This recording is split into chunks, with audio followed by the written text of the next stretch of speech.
दोस्तों आज की इस वीडियो में हम लोग समांतर श्रेणी का nवां पद निकालना सीखेंगे। और अगर आप मैथ में कमज़ोर हैं तो मैं दावे के साथ बोल सकता हूं कि आपको एकदम अच्छे से समझ आएगा, क्योंकि मैंने एकदम बेसिक से और एकदम छोटी छोटी बातों को अच्छे से समझाया है, इसलिए आपको ज़रूर समझ आएगा। और जो लोग सच में इसे अच्छे से समझना चाहते हैं वो इस वीडियो को पूरा अंत तक ज़रूर देखेंगे, तभी आपको अच्छे से समझ आएगा। और जो लोग इस वीडियो को पूरा नहीं देखना चाहते हैं उनसे रिक्वेस्ट है कि आप अभी इस वीडियो को छोड़ दीजिए। तो चलिए वीडियो शुरू करते हैं। तो देखिए इस वीडियो में मैंने 3 सवाल लिया है, ठीक है। इस पहले और इस दूसरे सवाल को तो मैं खुद हल करूँगा, लेकिन ये जो तीसरा सवाल है इसको आप लोग खुद हल करेंगे, ठीक है। और इसका आंसर कमेंट में मुझे बताएंगे। इन दोनों को समझने के बाद ये आपके बाएं हाथ का खेल होगा, बहुत आसानी से इसे हल कर सकते हैं, ठीक है। तो चलिए हम लोग सबसे पहले इस पहले क्वेश्चन को देखते हैं। तो पहला क्वेश्चन क्या है, AP 3, 5, 7, 9 कामा डॉट डॉट डॉट का 10वां पद ज्ञात कीजिए, ठीक है। तो इसका सूत्र होता है और कुछ बेसिक नियम होता है, तो सबसे पहले उसे हम समझ लेते हैं, उसके बाद आपको ये बहुत अच्छे से समझ आएगा, ठीक है। हम लोग समझ लेते हैं कि भाई AP क्या होता है, पद क्या होता है, ठीक है, और सूत्र इसमें कौन सा लगेगा वो सब हम समझ लेते हैं। तो चलिए हम लोग यहाँ पे समझते हैं। तो देखिए सबसे पहले मैं आपको बता दूं समांतर श्रेणी क्या होता है। तो देखिए समांतर श्रेणी को इंग्लिश में कहा जाता है अरिथमेटिक प्रोग्रेशन, ठीक है। और अरिथमेटिक प्रोग्रेशन यहाँ से A लिया गया है, यहाँ से P लिया गया है, यानी कि समांतर श्रेणी को शॉर्ट में AP भी बोला जाता है। यानी अगर AP लिखा है तो समझिए कि समांतर श्रेणी लिखा है, ठीक है। तो अब हम समझते हैं समांतर श्रेणी होता क्या है। तो देखिए ये पहला सवाल है, ये दूसरा सवाल है, ये तीसरा सवाल। मैं आपसे ये जानना चाहता हूँ कि बताइए ये समांतर श्रेणी है कि नहीं है। फिर आप मुझे बताएंगे ये समांतर श्रेणी है कि है नहीं है, ये भी आपको बताना है, ठीक है। तो चलिए हम इसमें एक चीज़ हम ज़रा ध्यान से देखते हैं। देखिए यहाँ पर संख्या बढ़ रहा है कि घट रहा है। तो देखिए ये बढ़ रहा है, पहले 4 था, फिर 7 हो गया, फिर 10 हो गया, फिर 13। तो जब बढ़ रहा है तो कुछ जोड़ करके भी बढ़ रहा होगा। तो 4 में हमने क्या जोड़ा कि 7 आ गया। तो 4 में आपने 3 जोड़ा तो 7 आया है। फिर आपने 7 में क्या जोड़ा कि 10 आ गया। तो 7 में अगर हम फिर 3 जोड़ेंगे तभी 10 आएगा, ठीक है। अब 10 में आपने क्या जोड़ा कि 13 आ गया। तो 10 में आपने 3 जोड़ा तो 13 आ गया। अब ये कामा डॉट डॉट डॉट, अभी मैं बताऊंगा डॉट डॉट डॉट का मतलब क्या होता है, ये वैसे ही नहीं लगा है, इसको समझना बहुत ही ज़रूरी है। चलिए दूसरे सवाल को देख लेते हैं। ये 3 है, अब ये भी बढ़ रहा है, तो हम देखते हैं क्या जोड़ के बढ़ा है। 3 में आपने क्या जोड़ा कि 5 आ गया, आपने 2 जोड़ा, यानी कि 3 में आपने 2 जोड़ा तो 5 आया है। अब आपने 5 में क्या जोड़ा कि 7 आ गया। 5 में आपने 2 जोड़ा तो 7 आ गया। फिर आपने 7 में क्या जोड़ा कि 10 आ गया। तो देखिए 7 में अगर हम 3 जोड़ेंगे तो 10 आ जाएगा। अभी इतना ही रहने दीजिए, मैं अभी समझाऊंगा आपको, ठीक है। चलिए यहाँ पर ज़रा देख लेते हैं, यहाँ पर संख्या बढ़ रहा है कि घट रहा है। यहाँ पर संख्या घट रहा है। जब घट रहा है तो यहाँ पर कुछ ना कुछ घटाया गया होगा। तो 12 में आपने क्या घटाया कि 10 आ गया। आपने 12 में 2 घटाया, 2 घटाया, घटाने का मतलब माइनस होता है। तो 12 में से आपने 2 घटाया तो 10 आ गया।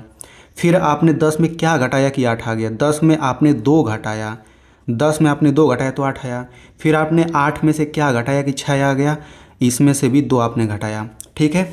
अब ज़रा मुझे बताइए यहाँ पर देखिए, यहाँ पर 3 3 3, यानी कि एक ही संख्या को जोड़ जोड़ के हम आगे बढ़ रहे हैं, यानी कि सेम संख्या को जोड़ के हम आगे बढ़ रहे हैं, यानी कि ये समांतर श्रेणी है, ठीक है। यानी समांतर श्रेणी का सिंपल सा मतलब ये होता है कि 3 या 4 संख्या दे देगा, 5 भी हो सकता है, 6 भी हो सकता है, और कामा डॉट डॉट डॉट लगा देगा। आपको पहचानना है कि समांतर श्रेणी है कि नहीं। तो हम देखेंगे कि सेम संख्या अगर जोड़ के हम लोग आगे बढ़ रहे हैं तो वो समांतर श्रेणी होता है। यहाँ पर भी देखिए हम लोग सेम ही संख्या को घटा रहे हैं, 2 2 2, तो ये भी समांतर श्रेणी है। लेकिन ये समांतर श्रेणी है क्या, यहाँ पर देखिए 2 जोड़ा गया है, फिर 2, यहाँ पे 3 अलग जोड़ लिया गया, तो ये समांतर श्रेणी नहीं है। यानी समांतर श्रेणी किसे कहेंगे, सिंपल समझिए, अगर सेम संख्या को जोड़ के हम आगे बढ़ रहे हैं तो जो संख्याओं की श्रेणी मिलेगी उसे समांतर श्रेणी कहेंगे, या फिर सेम संख्या को घटा करके श्रेणी जो मिल रहा है वो भी समांतर श्रेणी ही कहलाता है। अब मैं आपको बताता हूँ ये डॉट डॉट डॉट का मतलब क्या होता है। इस डॉट डॉट डॉट का मतलब ये होता है ना कि ये समांतर श्रेणी अनंत तक हम बढ़ा सकते हैं, बहुत आगे तक बढ़ा सकते हैं। क्यों बढ़ा सकते हैं आप मुझे ये बताइए। अगर मैं 13 में फिर 3 जोड़ूं तो 16 मिलेगा, 16 में फिर 3 जोड़ूं तो 19 मिलेगा। आप मुझे बताइए, मैं अगर 3 जोड़ते जाऊं तो नया नया संख्या मिलता जाएगा मिलता जाएगा। आप बूढ़े हो जाएंगे लेकिन ये कभी ख़त्म नहीं होगा। 3 जोड़ेंगे अगला मिलेगा, 3 जोड़ेंगे अगला मिलेगा, ऐसे ये कभी नहीं ख़त्म होगा। इसीलिए ये डॉट डॉट डॉट लगाया जाता है। इस डॉट डॉट डॉट का मतलब है कि ये बहुत आगे तक हम बढ़ा सकते हैं। ठीक है, यहाँ पर भी देखिए, यहाँ पर भी अगर हम 2 घटाते जाएं तो हमें अगला मिलता जाएगा, मिलता जाएगा, ये भी अनंत तक जाएगा। आप 2 घटाते जाएंगे अगला मिलता जाएगा। तो इस डॉट डॉट डॉट का मतलब ये हो गया ना कि इसको हम आगे, बहुत आगे तक बढ़ा सकते हैं। लेकिन यहाँ पर आप देखिए 2 घटा करके आगे बढ़ रहे हैं, तो हमें सभी में 2 घटाना पड़ेगा बार बार, और अगली संख्या मिलता जाएगा मिलता जाएगा। तो अब आपको समझ आ गया होगा कि समांतर श्रेणी किसे कहते हैं। ठीक है, ये समझना आपको, आपके लिए इसलिए ज़रूरी है क्योंकि जो मैं आपको सूत्र बताऊंगा वो केवल समांतर श्रेणी में ही लगता है, आप इसमें नहीं लगा सकते हैं। यानी कि ये समांतर श्रेणी है तो ये AP इसको हम बोल सकते हैं। AP का मतलब समांतर श्रेणी, ये AP है, ये AP नहीं है, ये भी AP है। ठीक है ना। चलिए, अगर इतना आपको समझ आ गया है तो बहुत ही अच्छी बात है। चलिए अब मैं आपको इसका सूत्र समझाता हूँ समांतर श्रेणी का। ठीक है, तो देखिए समांतर श्रेणी का ये सूत्र होता है nवां पद का, an बराबर a प्लस n-1 गुणा d। ठीक है, यहाँ पर जो an है ना, इसी an को ही nवां पद बोला जाता है। तो nवां पद बराबर सूत्र होता है a प्लस n-1 गुणा d। हम लोग इसी सूत्र का यूज करने वाले हैं क्योंकि इससे आप आसानी से समझ जाएंगे। ये सूत्र इतना महत्वपूर्ण है कि समांतर श्रेणी का आधा चैप्टर केवल इसी सूत्र से लग जाएगा, ख़त्म हो जाएगा। ठीक है, अब देखिए इस सूत्र में a है तो a क्या चीज़ है, n क्या चीज़ है, d क्या चीज़ है, ये हम समझेंगे तभी तो हम इसका यूज कर पाएंगे। तो इसे समझने के लिए चलिए मैं एग्जांपल से समझाता हूँ, फिर मैं यहाँ पर आता हूँ। ठीक है, तो देखिए सबसे पहले ये समांतर श्रेणी है तो इसको हम ज़रा ले लेते हैं। तो देखिए ये जो समांतर श्रेणी है, समांतर श्रेणी में देखिए ये पहला संख्या हो गया, ये दूसरा संख्या हो गया, ये तीसरा हो गया, ये चौथा संख्या हो गया। आप मुझे ये बताइए, इसको पहला, मैं अगर आपसे पूछूंगा कि इस समांतर श्रेणी का पहला संख्या बताइए तो आप 4 बताएंगे। मैं कहूँगा कि दूसरा संख्या बताइए तो आप 7 बताएंगे। अगर मैं आपसे कहूँगा तीसरा संख्या बताइए तो आप 10 बताएंगे। चौथा संख्या क्या होगा, 13। अगर मैं आपसे 5वां संख्या पूछूं तो क्या होगा, तो भाई 13 में आप 3 जोड़ के अगला निकाल सकते हैं। 13 में 3 जोड़ेंगे ये 16 हो जाएगा। ठीक है, अगर मैं आपसे पूछूंगा 6वां संख्या बताइए तो 16 में 3 जोड़ेंगे 19 आ जाएगा। यानी कि आप देख सकते हैं यहाँ पर पहला संख्या 4 है, दूसरा संख्या 7 है, तीसरा 10, चौथा 13, ऐसे करके ये जो नीचे गिनती है ये आगे हम मतलब बहुत आगे तक बढ़ा सकते हैं, ये संख्या आता ही जाएगा। ठीक है ना। अब देखिए समांतर श्रेणी में मतलब संख्या को ही पद बोला जाता है। इसको आप लोग अच्छे से समझिए। समांतर श्रेणी में संख्या को हम संख्या नहीं बोलेंगे, पद बोलेंगे। यानी कि इसको हम पहला संख्या न बोल करके हम लोग पहला पद बोलेंगे, इसको दूसरा पद, इसको तीसरा पद। जब भी मैं पद शब्द का यूज करूं आप समझिए कि मैं संख्या बोल रहा हूं। ठीक है, तो अगर आपसे कोई पूछे कि इस समांतर श्रेणी का 6वां पद क्या है तो आपसे ये पूछा जा रहा है कि 6वां नंबर पे कौन सी संख्या आएगी, 19 आप बताएंगे। चलिए इतना आपको समझ तो आया होगा। ठीक है, अब इसमें मैं आपको एक चीज़ बताता हूँ, ये जो सेम संख्या जोड़ के हम आगे बढ़ रहे हैं इसको हम सर्वांतर बोलते हैं। ठीक है, क्या बोलते हैं, चलिए यहाँ पर मैं दिखा देता हूँ। इसमें जो d होता है ना, d को हम लोग बोलते हैं सर्वांतर। तो जो सेम संख्या जोड़ के हम आगे बढ़ रहे हैं या सेम संख्या घटा करके आगे बढ़ रहे हैं वही तो d होता है। यानी कि इस समांतर श्रेणी में d आपका क्या हो जाएगा, 3 हो जाएगा, +3 हो जाएगा। तो +3 बोले चाहे 3 बोले बात एक ही है। ठीक है, अब a क्या होता है, तो a देखिए प्रथम पद होता है यानी पहला संख्या। तो इसमें प्रथम पद क्या होगा, 4 हो जाएगा। ठीक है, इसमें n क्या चीज़ है, तो देखिए n हमेशा याद रखिए n गिनती होता है। इस सूत्र में जो n होता है ना वो गिनती होता है, यानी कि n के जगह पे हम या तो 1 रख सकते हैं या 2 3 4 5 6 7 8 9 10 11 12, यानी n के जगह पे केवल गिनती ही आता है। ये नहीं कि n के जगह पे हम 5/3 रख दें या 7.2 रख दें, ये सब नहीं आएगा। क्यों नहीं आएगा इसे मैं आपको समझाता हूँ। देखिए यहाँ पर जैसे मान लीजिए मैं कहूँगा कि इस समांतर श्रेणी का चौथा पद बताइए, तो यही तो n है, यानी ये जो नीचे गिनती चल रहा है चौथा पद कहा जाएगा तो n बराबर 4 हो जाएगा। मान लीजिए मैंने कहा कि इस समांतर श्रेणी का छठवां पद बताइए, तो n बराबर 6 हो जाएगा, ठीक ना। तो चलिए आपको इतना समझ आ गया होगा, यानी कोई भी समांतर श्रेणी है, कोई भी समांतर श्रेणी लिखा है तो उसमें आपको सबसे पहले a निकाल लेना होगा, d निकाल लेना होगा। फिर आपसे जैसे मान लीजिए 10वां पद पूछा है तो n बराबर 10 हो जाएगा, 50वां पद पूछा है तो n बराबर 50 हो जाएगा। एकदम सिंपल सा काम है, ठीक है। तो देखिए ये भी समांतर श्रेणी है, तो इसमें आप मुझे बताइए a क्या होगा। अभी आप पहचानना सीख रहे हैं, तो a यानी पहला संख्या यानी प्रथम पद, तो प्रथम पद क्या हो जाएगा 12 हो जाएगा, ठीक है। डी क्या हो जाएगा, तो मैंने आपको बता दिया कि जो सेम संख्या जोड़ या घटा करके आगे बढ़ रहे हैं वही डी होता है, तो यहाँ डी बराबर क्या हो जाएगा -2 हो जाएगा, ठीक है।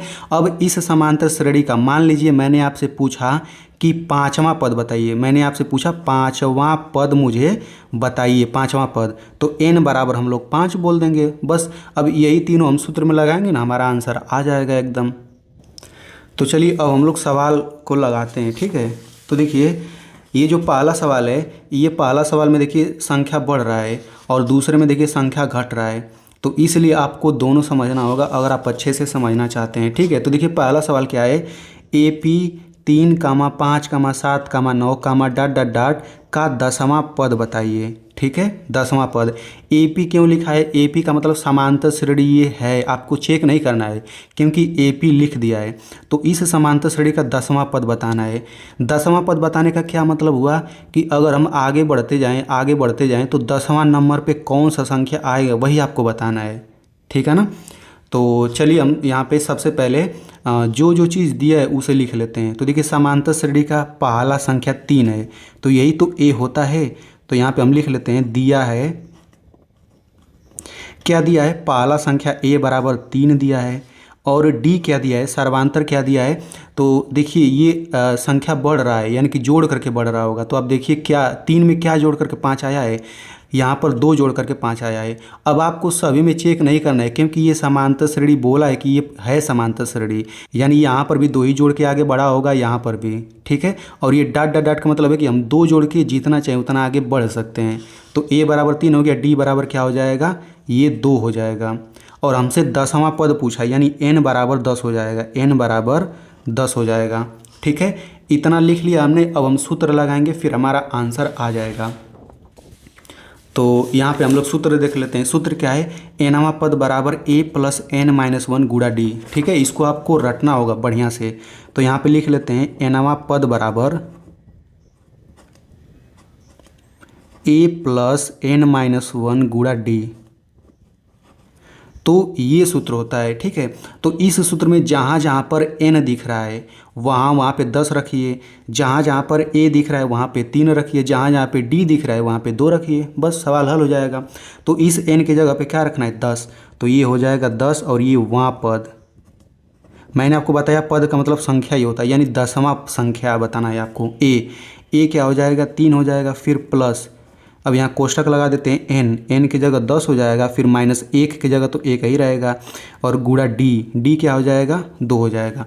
बस इसी को कैलकुलेट करिए फिर आपका आंसर आ जाएगा। तो देखिए यहाँ पर जो लिखा है, यहाँ पर प्लस भी है, माइनस भी है, गुणा भी है, तो पहले क्या हल करें। तो देखिए एक नियम होता है, बोर्ड मास नियम होता है एक, ठीक है। अगर आप मैथ में कमज़ोर है तो इसे आपको समझना बहुत ही ज़रूरी है। ये नियम क्या बोलता है कि पहले आप ब्रैकेट, 20 ब्रैकेट, पहले कोष्टक को हल करिए। तो देखिए कोष्टक के अंदर यहाँ पर इतना है तो पहले इसे हल करेंगे, तो ये हो जाएगा 3 + 10 में से 1 घटाएंगे, ये आपका 9 हो जाएगा, फिर गुणा d, ठीक है। अब ब्रैकेट के बाद हम लोग किसे हल करते हैं, यहाँ पे ऑफ यानी का होता है, तो का तो कहीं लिखा नहीं है, फिर डिवीजन नहीं लिखा है, फिर m से गुणा, यानी कि यहाँ पर प्लस और गुणा है, तो पहले हम गुणा को हल करेंगे, ठीक है। तो ये हो जाएगा 3 + 9 दूना 18, अब हम इसको जोड़ लेंगे तो ये आपका हो जाएगा 21, यानी 10वां पद 21 है, यही आपका आंसर है। ठीक है, अगर आप बोडमास नियम को भी समझना चाहते हैं तो यहाँ पर एक वीडियो आ रहा होगा, आप समझ सकते हैं। लेकिन इसको बिना समझे भी आप यहाँ पे सिंपल समझिए कि पहले कोष्टक को हल कर लेंगे, फिर गुणा करने के बाद ही जोड़ेंगे, ये नहीं कि पहले जोड़ लें, वरना गलत हो जाएगा। यानी कि इस सवाल का मतलब क्या हो गया कि 10वां संख्या आपका 21 है। ठीक है, तो चूंकि यहाँ पे 10वां संख्या ही पूछा है तो हम लोग इसे प्रैक्टिकली करके भी देख सकते हैं। ये तो मान लीजिए कि सूत्र से इतना आया है, लेकिन हम इसे ज़रा प्रैक्टिकली खुद करके देखते हैं कि इतना आंसर आता है कि नहीं। ठीक है, तो देखिए यहाँ पर हम ज़रा लिख लेते हैं, ये हो जाएगा 3 5 7 9। ठीक है, 3 5 7 9। मैंने बोला समांतर श्रेणी को जितना चाहे उतना आगे बढ़ा सकते हैं, तो हम इसको ज़रा आगे बढ़ा करके देखते हैं कि 10वां पद इतना ही आता है या अलग आता है। तो देखिए 2 2 जोड़ के हमें आगे बढ़ना है। 3 2 5, 5 2 7, 7 2 9, 9 में 2 जोड़ेंगे 11, 11 में 2 जोड़ेंगे 13, 13 2 15, 15 2 17, 17 2 19, 19 2 21 और 21 2 23, 23 2 25 आगे। ठीक है, तो 21 देखिए यहाँ पर आ रहा है। अब सवाल के अनुसार 10वां संख्या 21 है, तो जरा आप काउंट कर लेते हैं। तो 1 2 3 4 5 6 7 8 9 10, आप देख सकते हैं 10वां संख्या 21 है। तो अगर ये 10वां संख्या है तो ये 11वां संख्या हो गया, ये 12वां। मान लीजिए आपसे पूछता कि आप 12वां संख्या बताइए, तो 12वां संख्या 25 आंसर आएगा। ठीक है, बस n बराबर हम लोग यहाँ पे 12 रख देंगे तो यहाँ पे 25 आंसर आ जाएगा ऑटोमेटिक। अब बहुत लोग सोचेंगे कि भाई जब ये ऐसे ही बता सकते हैं आंसर तो हम सूत्र क्यों लगाए। सूत्र आपको इसलिए बताया जाता है, जैसे मान लीजिए आपसे पूछ दिया कि आप मुझे 1000वां पद बताइए, तो क्या आप इसको 1000 तक ऐसे जोड़ते जाएंगे, हालत ख़राब हो जाएगा। ठीक है, तो केवल आपको n बराबर 1000 रखना है यहाँ पर, और फिर कैलकुलेट करेंगे, जो आएगा ना उसको जोड़ करके भी जाएंगे तो 1000वां उतना ही आएगा जो सूत्र से आएगा।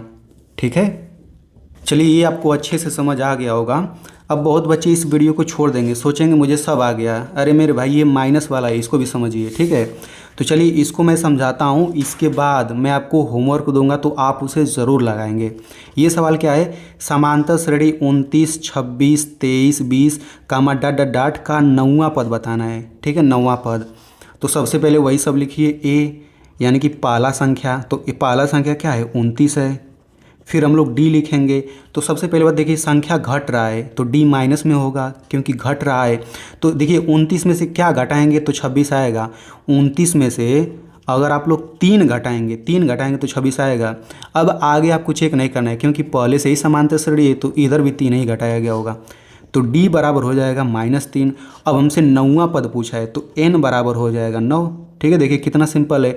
अगर यहाँ पे पूछ देता कि 25वां पद बताइए तो n बराबर 25 हो जाता, बस a और d तो सेम ही रहेगा। अब सूत्र लगा देते हैं, तो सूत्र क्या होता है, nवां पद बराबर a प्लस n-1 गुणा d।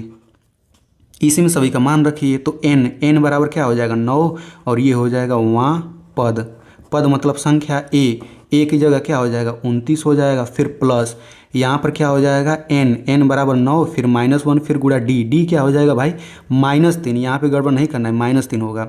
तो बिल्कुल वही काम करिए, पहले कोष्टक के अंदर हल करिए, तो ये हो जाएगा 29, फिर प्लस 9 में से 1 घटेगा 8 आ जाएगा, फिर गुणा में -3 हो जाएगा। ठीक है, अब यहाँ पे सबसे पहले जोड़ेंगे नहीं, सबसे पहले यहाँ पर गुणा करिए, गुणा। तो देखिए यहाँ पर +8 है, ये -3 है, यानी कि +8 और -3 का गुणा करके क्या आएगा मैं आपको बताता हूँ। देखिए सबसे पहले 8 और 3 का गुणा तो आता ही है, तो 8 और 3 का गुणा करके 24 आ जाएगा, और प्लस माइनस का गुणा करके माइनस आता है, प्लस माइनस माइनस होता है, यानी कि ये हो जाएगा 29 और गुणा करेंगे तो ये आपका हो जाएगा -24। ठीक है, अब 29 में से 24 घटाएंगे क्या आ जाएगा, 29 में से 24 घटाएंगे ये 5 आपका आंसर आ जाएगा। अब इस समांतर श्रेणी को अगर हम आगे बढ़ाते जाएंगे तो नौवां नंबर पे 5 ही आएगा। आप चाहें तो करके देख सकते हैं। तो मैंने आपको अच्छे से समझा दिया। चलिए अब मैं आपको सवाल दे देता हूँ। ठीक है, तो इस समांतर श्रेणी का 12वां पद आप लोग निकाल करके इसका आंसर कमेंट में मुझे ज़रूर बताएंगे, तभी तो मुझे पता चलेगा कि आपको अच्छे से समझ आया है या फिर नहीं। और मैं आपसे रिक्वेस्ट करूंगा कि इस वीडियो को अपने दोस्तों में ज़रूर शेयर करिए, क्योंकि आपको समझ आया है तो आपके दोस्त को भी समझ आ जाएगा अच्छे से। और मेरी मेहनत के लिए इस वीडियो को केवल 1 लाइक कर दीजिए।